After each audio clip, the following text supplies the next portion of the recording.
We are pleased as can be to have joining us for a little bit this morning, Mayor Ollie Tyler. Miss Ollie, how you been? Merry Christmas. Thank you for joining us. Merry Christmas, Robert and Aaron. Good morning. Morning. Council passed the budget, $491 million. Let's start with the good news. What are some of the highlights? Well, let me just tell you, we have some pretty good news.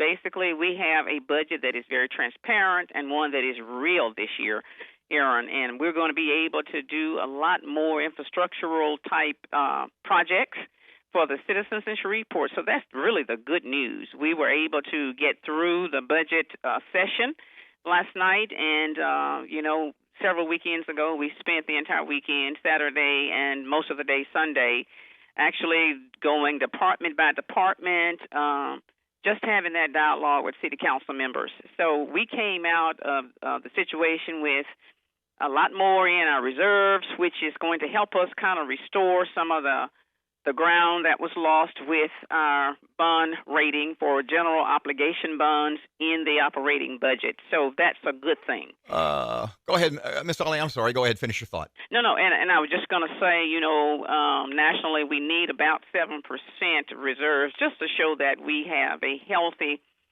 kind of, financial status nationally, and to be able to address any emergencies that could occur. And so we're excited that we were able to maintain that. There is going to be probably some additional discussions later on to see if there are some things we need to modify. But basically, we were able to get through the executive budget that we presented to council. Councilman Fleury had said that Mayor Glover left behind, and I'm not getting it 100% right. Oh, I'll get it right. A pile of poop? Was that it? Big pile of poop. A big pile of poop. Now, I don't necessarily want you to comment on that.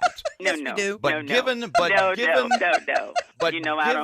his opinion, she's not going to step in that. And what you actually saw was putting your first budget. Was it easier or more difficult than you thought? Did it turn out about the way you anticipated?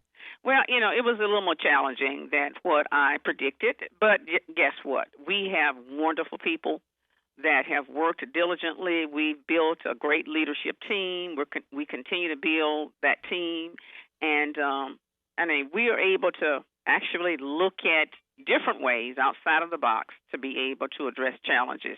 It was a little more difficult than I predicted because it was worse off than what I predicted, but that's okay. We still needed to make some good things happen for our citizens, and we were able to do that. We had to cut, as you know, $4.1 million from the previous budget to be able to get it in line, get it lined up to where it needs to be. Now we can really move ahead with a real budget. Are we losing any employees, Mayor? No, we're not. And actually, we are going to be hiring more employees, particularly in public works, fire department, and police department. And you're boosting the minimum wage to $10. That's a done deal, right? That's a done deal. Yes, okay. Ma'am. When we say that, what about the people who are making like $8 an hour, right above that, and then the people behind them are now going to get to $10? How are you addressing that? I'm sorry. Say again.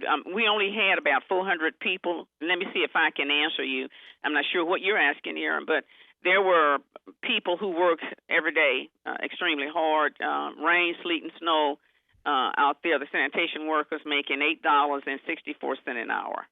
And all we did was to make sure that those people could get at least $10.16 an hour. What about if there were people that were already making right at $10 an hour? Now you're going to see all these people below them getting a big raise, and they're not getting anything. Well, and of course, that's always a challenge. But for the most part, those people understand that it is truly, truly not right to have people who work alongside of you making, much less. They're unable to take care of their families. But what I've said to all of the people above the $10.16 an hour that were already making that, give us an opportunity to look for other funding. We're going to be able to bring in more funding, Aaron and Robert, and we're going to address those people. We have not forgotten them. We just didn't have the money. You must have recurring revenues if you're going to be able to, make sure that you give everybody a raise. We just didn't have it, and the neediest of us needed to have that little lift. Miss Ollie, pardon me. You said, well, we've got more funding coming in. Where's that going to be coming from? Well, I didn't say we. I said, we're hoping that we're going to have more coming in. We're going to be looking, Robert, I can tell you, with things that we can do, one-time type projects, we're going to be looking to try to even go for grant funding. We have not actually realized that potential yet. We're going to be doing more of that. Also, we're going to be looking at how we can streamline some of the things that we're doing. This year was a very challenging year. We were able to streamline a lot of things, but we still can do some more effective type streamlining. We're going to be doing more public-private partnerships. We're going to be bringing in more businesses so we can get those dollars. We're doing a lot of things, and we have a lot going on. Let me ask you this. This is the first time that I saw some tempers flare, feathers ruffled. Yes. When Stephanie Lynch referred to Brian Crawford as the co-mayor, you sounded like that ticked you off. It would have ticked me off. Why did she say that? Was it just a little snide remark? Well, you can never tell why people do what they do, Aaron. I'm never one who try to disrespect folk. And, it was, in my mind, just a sign of disrespect for the mayor. And that, I think she did that on purpose. But guess what? She has to deal with that. She has to face God with that. Are y'all having a little kerfuffle? And is there something in the background? Is there a history between the two? Well, let me just tell you, I don't really know this lady. I mean, I knew of her, but I never really worked with her. I have nothing against her. I've worked diligently every day with every council member who wants to work with me. So, no, I don't have any history with her. Okay. You haven't turned her down for a pet project or something like that she went off with her panties in a wad.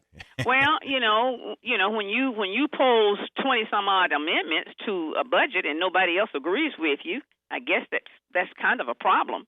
But we put forth the best budget that we could put forth and still not do anything, against basic services in this city, and try to make sure we can go to the next level to address some of the needs that have not been addressed. Miss Ollie, partner, we're up against the clock. I do apologize, but before we let you go, Erin really wants to know if you can come in one day in the next couple of weeks and sing Christmas carols on the radio with her. We want your 1 year. We want your 1 year visit one day next week if you can. Well, you know what? Let me tell you. I'll have to look at my calendar. I haven't done it. Pam Raines does that for me. Right. What I would like to do, and I'd like for you to consider, but whenever you guys ask me to do something, I try to make it happen. Right. I want to come in when we can get our annual status report done. We committed to this public that we would provide every year some kind of progress or status report of what we have accomplished. Okay. And I want to ask you to think about letting me do that. Oh, we'll put us on the top of your list. We are there. I put you on the top of the list, Aaron. I always do. Thank you so much, Mayor Tyler. Thank you all so much. Appreciate it. Okay. Merry Christmas, Miss Ollie. We'll see you soon. Thank you, ma'am. Merry Christmas to all of you. Thanks. Okay. Bye-bye.